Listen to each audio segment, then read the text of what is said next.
Hi, I'm Bjorn and I do movies, and today we are recording part 2 of my Suicide Squad 4. That's going to get really confusing really quickly. Today we're going to cover the first act, and I'm not really going to waste a lot of your time. Just remember to like and subscribe if you're enjoying the video, leave a comment, let me know what you think, and let's go ahead and jump right into it. If you have not seen part 1 of this video, you don't necessarily need to watch it to understand what's going on here. I just justify what characters I'm using and why. I'm calling this movie The Suicide Squad Society of Shadows. We are going to open on the Las Vegas skyline as the song A Good Song Never Dies by Saint Motel begins to play. We zoom towards a casino and see it's called Gallios. This is a reference to supervillain Anthony Gallo, who will appear briefly in this movie. A nice car pulls up and we see Flatline exit. She's dressed in a black and silver dress. Flatline makes as if to sweep away a loose hair and then activates a comm in her ear. She says, "I'm in place." We're going to cut to the sewer. We'll see Electrocutioner and Battering Ram wading through water. Electrocutioner taps his earpiece. He says, "The sewer team is in position and ready to be out of here." We're going to cut back to Flatline as she walks into the casino. She's going to say, "Clock King, are you still good?" We'll cut to Clock King as he slides on a waiter's tux from an unconscious waiter. We see Rainbow Raider tying a rainbow-colored tie onto his. Clock King notices. "What is that? That's not standard issue." Rainbow Raider says, "Relax, nobody's gonna notice. I have to have a rainbow. It's my thing." He pulls out a packet of Skittles and tries to offer one to Clock King. "Just take a Skittle and don't think about it." He tries to hand over the Skittles again. Clock King says, "Take it off," and refuses to take a Skittle. Rainbow Raider says, "No, I already told you it's my thing." Clock King says, "If your fucking tie blows this operation, I'll kill you myself." Rainbow Raider just smiles and straightens his rainbow tie. He pops a handful of Skittles into his mouth. Clock King taps his earpiece. We are in position. Clock King and Rainbow Raider then split up and head towards separate hallways. We're going to cut to the sewers as Electrocutioner starts to cut through the pipe with his electricity. He taps his earpiece as he does and says, "I'm starting to cut. Let's see if Flatline can make sparks fly." We cut to Flatline and she approaches a man at the bar. She taps her ear slightly and says, "That's a groaner, Lester. My target is in sight. The mission is a go." Flatline sits next to the man at the bar. She orders a drink, then turns to face him. "Do I know you from somewhere? I swear I've seen you before." He turns and looks her up and down. "Maybe you've seen my face on the news. I own this place." Flatline says, "That's it, you're Anthony Gallo. I'm a big fan." He says, "Oh, really? And what do you think of my casino, miss?" She says, "Miss Christine, I think it's lovely. Of all the casinos I've been to, this is my favorite. I've visited 3 times now." Gallo says, "A repeat guest. I'm glad to have your business." Flatline says, "How about some more? Can I buy you a drink?" And he says he'd like that. We're going to cut to Rainbow Raider. He walks up to a door and then scans a key card that he took off one of the guards. He enters a large security room. A guard sits in a chair and watches the screen. He turns when Rainbow Raider enters. He says, "Who are you?" He says, "I'm your relief. I'm supposed to take your post." The guard says, "No one told me I was getting relieved." Rainbow Raider says, "Well, they told me. They want you on the casino level." The guard says, "What?" "They've been getting weirder about postings." Rainbow Raider says, "Tell me about it." Guard looks him over and says, "What's with the tie? You're not supposed to wear that." Rainbow Raider looks awkwardly from side to side and says, "What are you talking about?" The guard stands up. "Not to be distrusting, but can I see your ID?" We see Rainbow Raider reach towards his suit pocket. The guard slides a hand towards his gun. Suddenly, Rainbow Raider jerks his hand out of his pocket and blasts rainbow energy from his hand. It makes a giant hole in the guard's chest. Blood splays everywhere and the dead guard flops over. We're going to cut to the bar. We see several empty drinks in front of Gallo. "You know, dangerous men like to lurk around Vegas. It can be very unsafe for a woman without a guide." Flatline says, "They should be afraid of me. I'm a dangerous woman." Gallo laughs and smiles. "I'm in fear for my life." Flatline says, "Oh, believe me, I'm worth dying for." She reaches over her hand and slides a card into his pocket. We see as she does, she pulls another card out. "My extra room key card, 605. Visit me tonight." She gets up and walks away. When she's a good bit away, she taps her ear. She says, "I got the card, heading to the rendezvous point." Clock King says, "Good work. How's everything on CCTV?" We cut to Rainbow Raider as he slowly drags the body away. He props it behind a file cabinet. He says, "I'm so fucked." He turns and looks at the camera. He wipes blood away from a couple, then taps his ear. "Everything's good on my end. All perfect here." Clock King says, "Good. Let's keep it that way. We don't want any unnecessary attention." We see Rainbow Raider sort of awkwardly look towards the dead body. We're going to cut to Clock King. He walks down the hall and sees Flatline. The two join up. Flatline says, "That guy was as sleazy as they come. Waller understood him. Did all that work for nothing." Collecting says, you did well. This is all going very smoothly. Flatline says, a dangerous thing to say. They enter the elevator and scan Gallo's card, and then select the button labeled Vault. The elevator begins to move down. We see Clock King pull out a pistol and slowly screw on a silencer. He says, now for the hard part. The elevator door dings and then opens. Clock King turns and shoots a security guard before he can react. Clock King taps his watch. Team 3 is running late. They should have been here. As soon as he says it, a huge chunk of the wall blows open. We see Battering Ram run forward and stop. The electrocutioner climbs in behind him. Flatline says, you made it. Electrocutioner says, I'm never going into a sewer again. Couldn't even use my suit in there if I wanted to. I'd fry everyone. Flatline says, relax, Sparky. I've done it before. It's not so bad.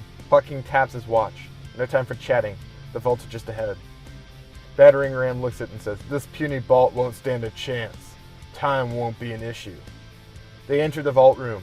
We see a large steel vault door. A guard turns from his station to see them. Electrocutioner fires a bolt of electricity from his suit. It engulfs the man in flames, and we see his eyes explode, which, by the way, in case you didn't know, is what happens when you get electrocuted with no water. Electrocutioner says, oh, fuck, I thought I had that on stun. Clock King says, we needed him alive, damn it. He's the one who's supposed to open the vaults. He knows the codes. Electrocutioner changes a dial on his arm.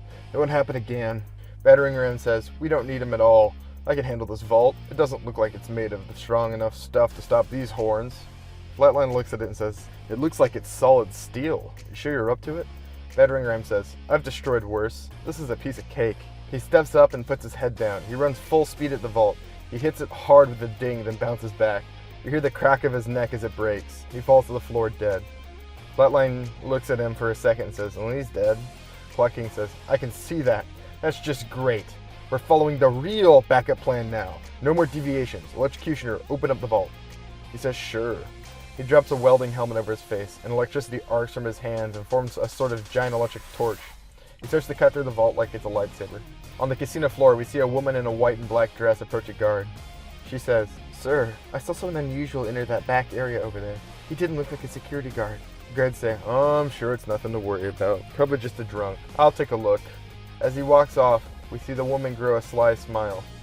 He heads right for the security room. We're going to see that Rainbow Raider has his feet propped up and is looking at the ceiling. He checks the monitor and we see a guard approaching. He says, fuck. The door opens and the guard walks in. Rainbow Raider spins to see him. Hey, how are ya? Guard says, can't complain. My wife's birthday is tonight, so I'm going to have a good meal for once. And cake. It's the little things, you know. Rainbow Raider says, I hear that.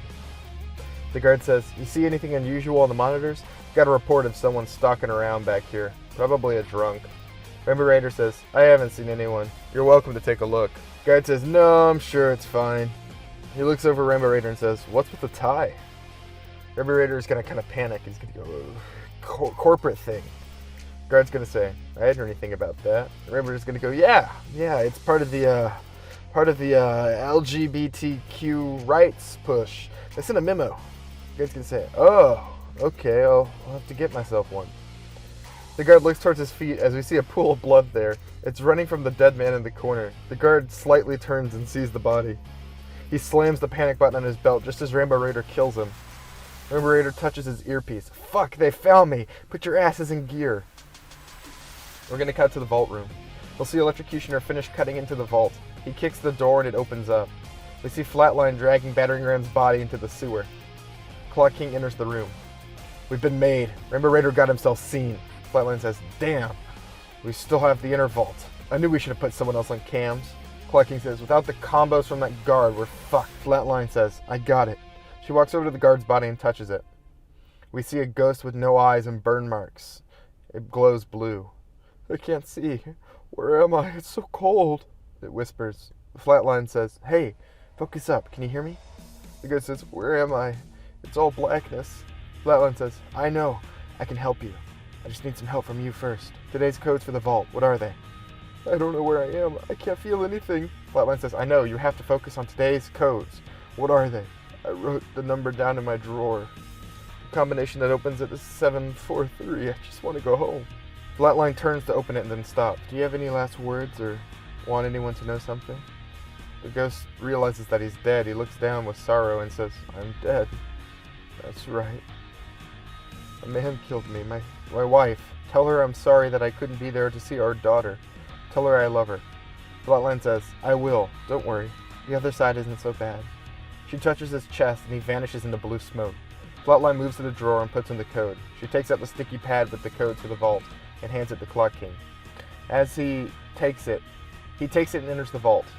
Flatline pulls out a piece of paper and begins to write down the man's last wishes. We're going to cut to Rainbow Raider. He's running through the halls of the casino. 2 guards turn from a hallway behind him and begin to shoot at him. He blasts rainbows back at them, killing one. He throws another rainbow at his feet and begins to write it. This is his classic comic book thing, you know? He's sliding up and down on the rainbow, avoiding bullets. He bursts into the main casino floor. People are manically running away as guards come out with machine guns and open fire on him. Rainbow Raider blocks and weaves with his rainbows while occasionally firing back. He shoots one right in the face. He laughs. Taste the rainbow, bitch! The security doors on all the windows and doors begin to shut. Rainbow Raider says, fuck. He sees one of the final doors is closing. He shoots towards it at full speed. He's so close to freedom. Then we see a guard step out with an RPG. Rainbow Raider sees it too. His eyes sag as the rocket fires. It hits him and he explodes. All we see of him is his rainbow tie fluttering to the ground. I am so sorry to that one guy who really likes Rainbow Raider. I swear, this was the plan all along. I didn't do this just to fuck with you. You have my condolences for Rainbow Raider. He was one of those guys that gets killed right at the beginning. We're going to cut back to the vault. We watch as Clock King carefully opens one of the safes inside the vault. Electrocutioner, you get it? Clock King says, yeah. He opens the safe, except it's empty. Only a small piece of paper is inside. He lifts it up and we see it says, nice try, Waller. He turns it and on the back we see the words, courtesy of the Society of Shadows. He says, someone beat us here. Flatline walks in and says, that's impossible. We've been watching this vault for days. Clock King says, I'm looking at an empty fucking vault. We hear a ding as the elevator begins to lower itself to their level. Electrocutioner says, we have to go. Flatline says, no need to tell me twice. She starts to go through the hole in the side of the room. Clock King and Electrocutioner follow her. As they run through the sewer, we see the tunnel behind them explode. Rubble fills the hole they escaped through. We cut back to the card inside the vault.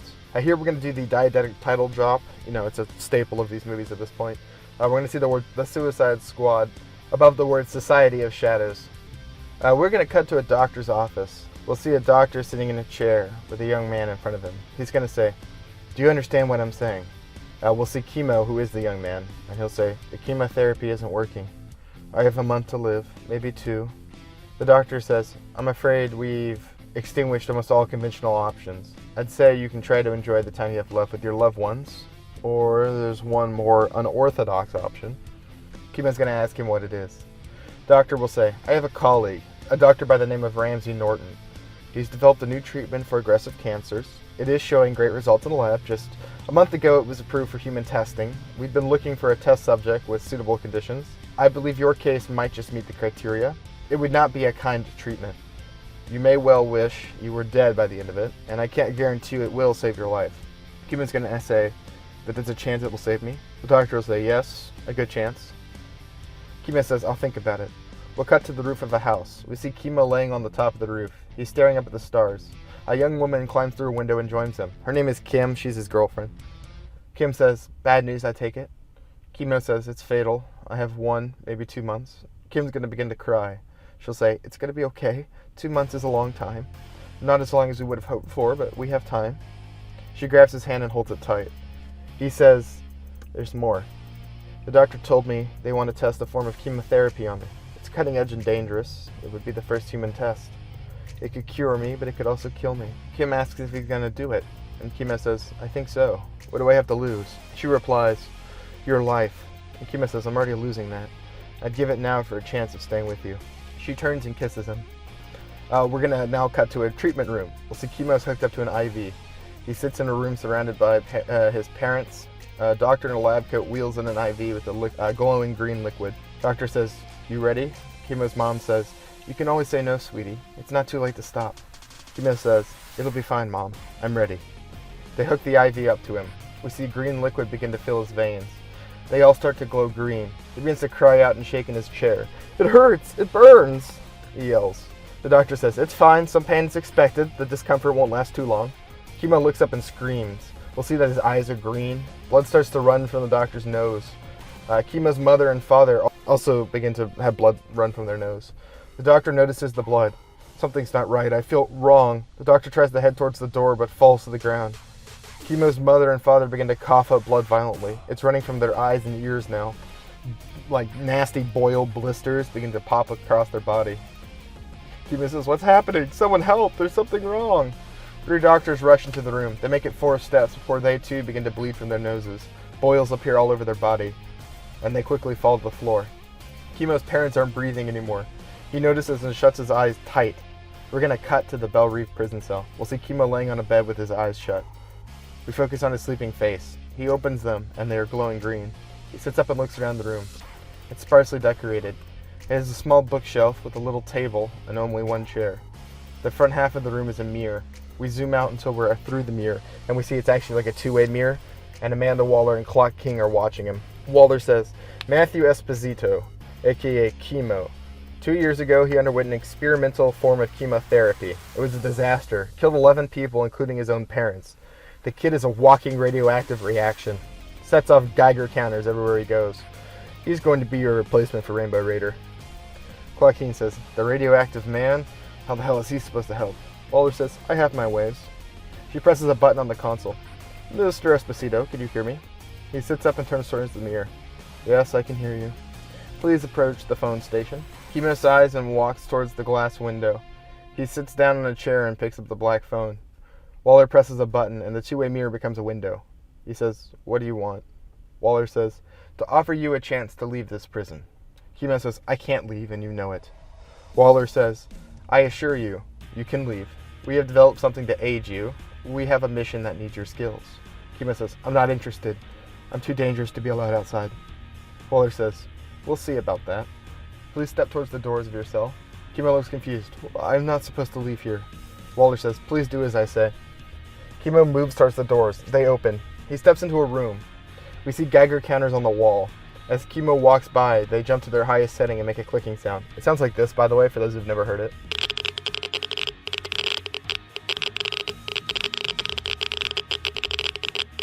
It's a pretty eerie sound. Waller and Clock King move down the hall a little bit more until they come to a second window. They see Chemo in the room. Waller presses a button on a different panel and a metal suit slides out of the wall. Its back opens up to reveal a sort of diving suit looking thing. This is his protective suit I was talking about. I would compare it to like a diving suit with a plain glass window face so you can see his expressions and whatnot. Just if we had an actor, you could allow him to actually act. Waller says, "Please step into the suit." Chemo looks unsure, but then climbs into the suit. Waller presses a button and it shuts tight. We hear hissing, and then the Geiger counter stops ticking. Waller presses a different button, and another door opens. Chemo steps forward towards it. Waller says, "Let's go meet your new team member." She and Clock King walk up to him. Chemo says, "You're not dying." Waller says, "No, we're not. That suit is made entirely of radioactive resistant materials. It is an armor designed to keep others safe from you. It can only be opened remotely from here, or by another willing party. I doubt you'll find someone willing to remove it for you." "What does this mean? Does this mean I can leave here?" Waller says, "I'm afraid not. Unlike the others, I can't promise to let you out of here, but I can offer you something else." "What is it that you desire?" Chemo says, "Anything?" Waller says, "Within reason." And Chemo says, "I want to see my girlfriend. I don't know where she is, but I'd like to know that she's okay. But I'd like to let her know that I'm okay." Waller says, "What's her full name?" He says, "Kimberly Andrew." Waller says, "I think that can be arranged if you agree to help us on our mission." Chemo says, "What sort of mission?" Waller says, "We'll explain that later. Let us track down your girlfriend, and we'll allow you to visit her." We'll see Waller and Clock King walk into the control room. Clock King says, "Are you sure allowing this kid around is a good idea? He seems unreasonably dangerous." Waller says, "Yes, he's dangerous. That's why I picked him. He's an extremely powerful metahuman whose power is entirely controlled by us. He's perfect. He's also good-tempered and well-meaning. Best of all, the kid's no criminal. Give him what he wants and bring him back. Call it a trial run." Clock King says, "As you say." Then Waller replies, "Talkman, tell me, what do you make of this?" She gestures to a video of a man in a mask. He walks through the hall wall of the security room where the vault was, and then heads right into the vault room. He walks through the walls as though they're nothing. He snags something from the vault and then turns back to the camera. He bows before slipping a piece of paper into the vault. Clock King says, "He didn't even open the vault. Clearly the man is efficient and experienced. He also knows about you and isn't working alone, judging from the message." Waller says, "You're correct, he wasn't alone. He had a female accomplice and another male accomplice who tipped the guards off to Rainbow Raider. We're working on getting an ID on both. The Society of Shadows, Clock King says. A silly name. Juvenile. What did they take? What is it that we've been after, Waller? Waller says, it's none of your business, Talkman. Take the kid to see his girl and avoid as much attention as possible. Clock King says, the kid is a walking radioactive robot. I think we'll find that difficult. She hands him a piece of paper, her address and place of work. You'll make do. You always do. Chemo and Clock King are in a car now. They pull up to a record store. Both of them step out of the car. We see people looking oddly at Chemo. Clock King says, make it quick and try not to cause a scene. Chemo says, I will. He approaches the store, and he stares through the window. We see Kim. She smiles at the shopper and shows them a vinyl disc. Chemo sighs, then walks into the store. We're going to begin to hear the song, The Nightly Met by Lord Huron, I think. He approaches Kim, and she jumps when she notices him. Oh, I'm sorry, your outfit. Startled. She notices his face. Oh my god, Matthew. What? He says, Kim, it's good to see you. I missed you. And she says, you're alive. I thought you were dead. They said you were all dead. What are you wearing? How are you here? Kim says, I can't tell you that, but I'm okay. Honest. I just was worried about you, wanted to make sure you were okay. She wraps him up in a hug, and he hugs her back. He says, I missed you so much. It's been so lonely. Kim says, you don't have to be alone anymore. But I do, Chemo says. I have to go, Kim. I made a promise. Kim says, no, but you can't leave me again. Don't go. And Chemo says, I have to. This is just going to hurt you again, isn't it? We're going to smash cut to Chemo watching Kim from the window. Now we're going to realize this was sort of in his head. He was playing out in his mind how this might have gone if he went in there to talk to her. And he realizes, probably correctly, that he would just hurt her by talking to her. So he turns away from the window. We can go.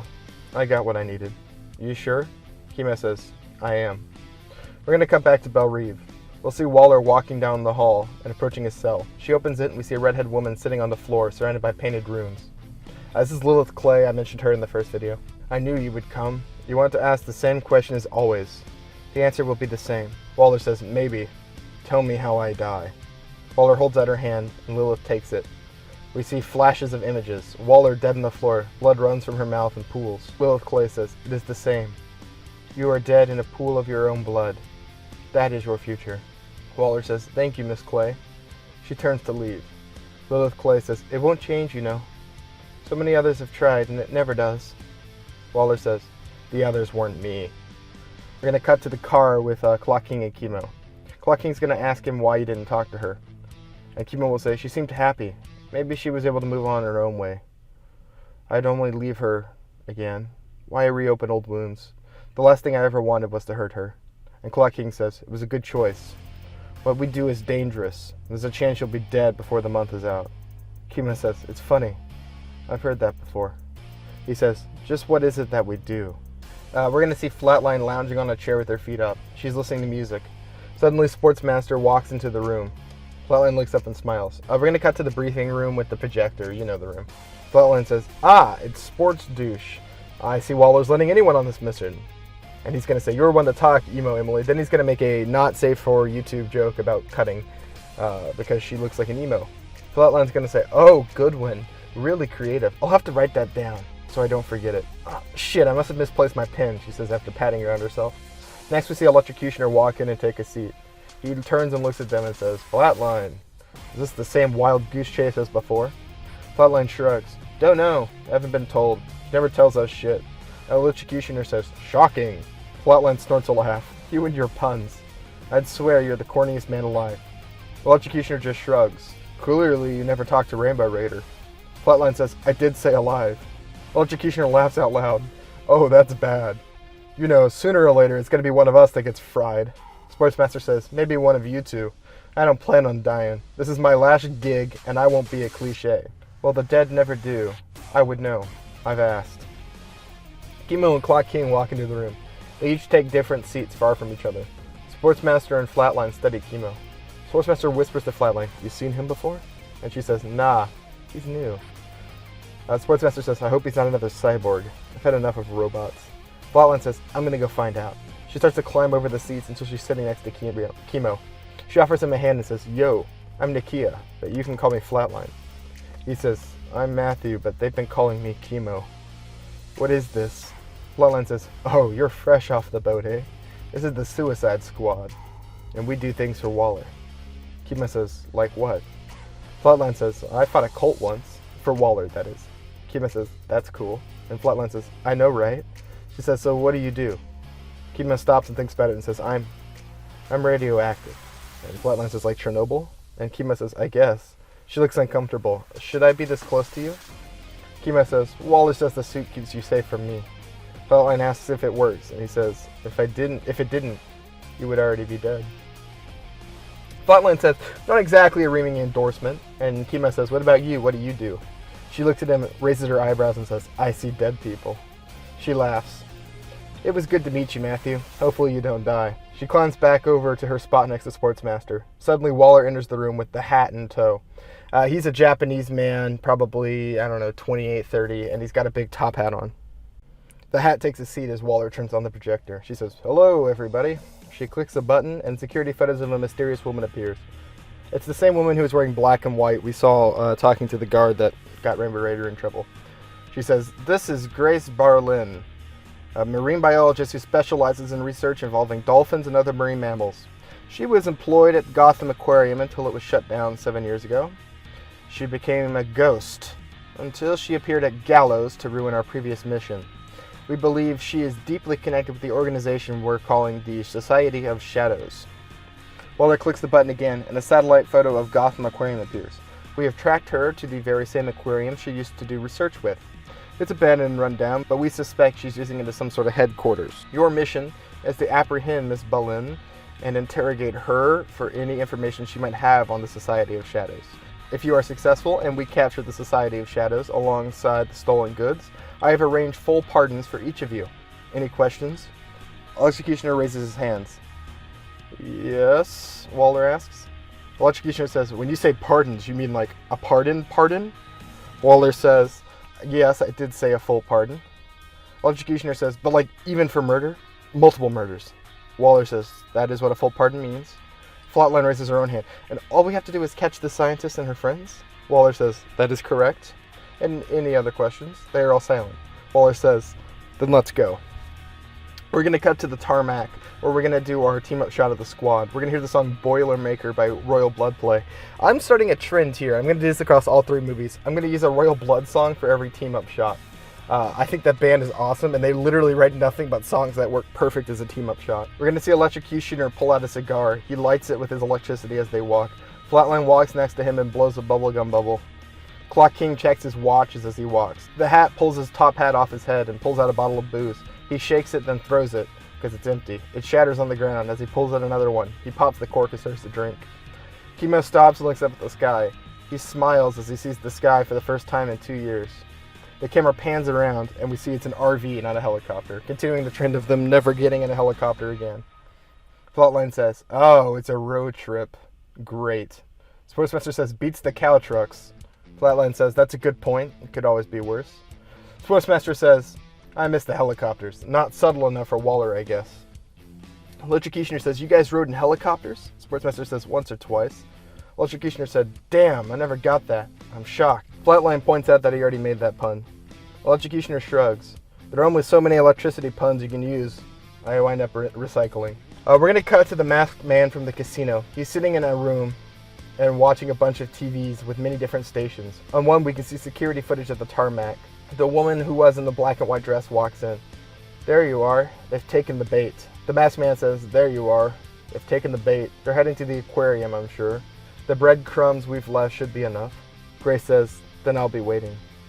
The masked man says, what did the cult fiend have to say? Grace says, his cage is done. He's holding the shade in it now. It's the only thing containing him. The masked man says, good. The trap is set. Now we wait. We zoom into one of his TVs and see a strange man in a colorful duster sitting in a concrete room. He looks towards the camera and smiles. We're going to cut to the RV. We're going to hear the song The Underdog by Spoon playing as we zoom into the back of the RV. We'll see the hat laying on a bed in the back. You know how RVs have like a bed in the back, a little bedroom area. He's drinking another bottle, and then he throws it and pulls out another bottle and starts to drink again. He's clearly very intoxicated. The one thing on the wiki I mentioned for the hat is that he's a big alcoholic, so we're going to carry that over. And there's some other things in his backstory we'll get into later in the film, but for now, he is an alcoholic. The camera keeps moving forward until we see Flatline laying across one of the chairs. She's listening to music on her iPod. Chemo sits across from her and is staring out the window at all the scenery. Across the RV, we see Sportsmaster and Electrocutioner playing paper football on a table. Sportsmaster flicks the paper football perfectly into the goal. Electrocutioner says, "This isn't fair. You're too good." Sportsmaster just says, "Just practice more, and maybe one day you'll win around." Electrocutioner says, "I think I'm done with this game." Sportsmaster says, "Your loss." He stands up and we follow him as he sits next to Clock King, who's driving. "Talkman, how have you been? It's been a minute since we've done this song and dance together." Clock King says, "Oh, you know, the same as usual, leading men to their graves." Sportsmaster says, "Don't let it get to you. We know what we're doing. It's in the name." Clock King says, "We're old guard now. You must be close to working your sentence off." Sportsmaster says, "Only 5 years, and now she offers the pardon." "How about you?" Clock King says, "I don't keep track." Sportsmaster looks at him funny. "You don't keep track of your own prison time?" He says, "I don't believe that." And Clock King says, "What's the point? I'm just killing time before the inevitable." Sportsmaster says, "What, you don't have kids or a loved one? Certainly you have something to look forward to." Clock King says, "I had a sister once. All I have to look forward to now is trying to kill the Batman. No doubt I'll fail and end up back here again. There's no point in keeping track of my time. It's running out, and that's all that matters." Sportsmaster says, "The Batman, huh? You're one of those revenge types. Wouldn't have guessed it of a guy like you." Clock King says, "We all have our demons. What keeps you coming back?" Sportsmaster says, "Greed. But I'm not coming back. I'm done with that life. I'm gonna be free, and freedom is not something I plan on losing again. I got a kid to think about." Clock King looks at him and laughs. "Someone had a kid with you?"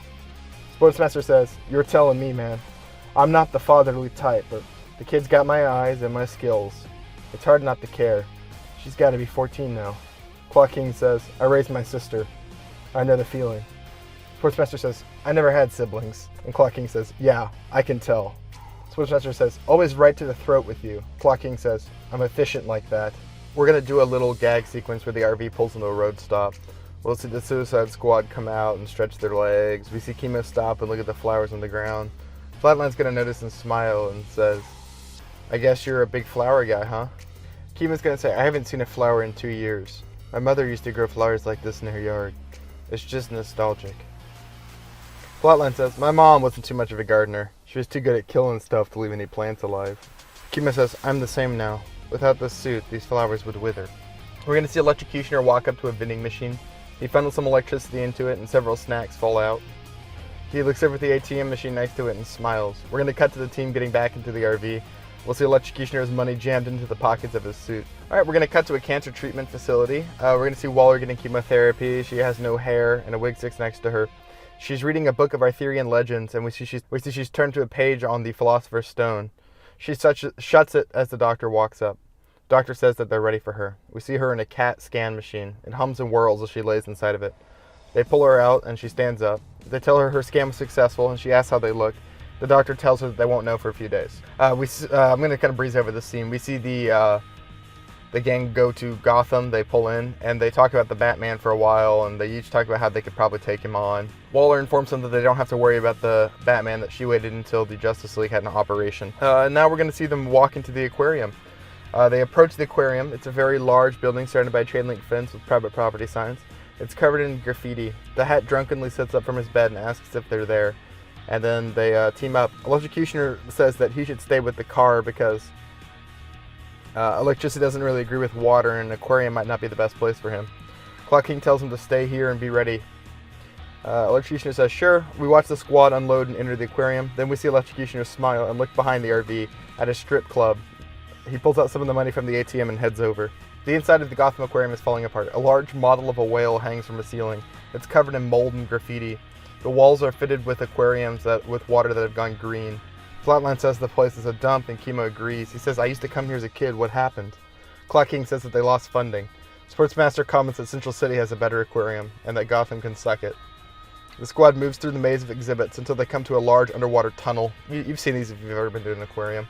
A sign outside the tunnel says, "Orca whales," and someone has graffitied above them to say, "Beware of." So it says, "Beware the orca whales."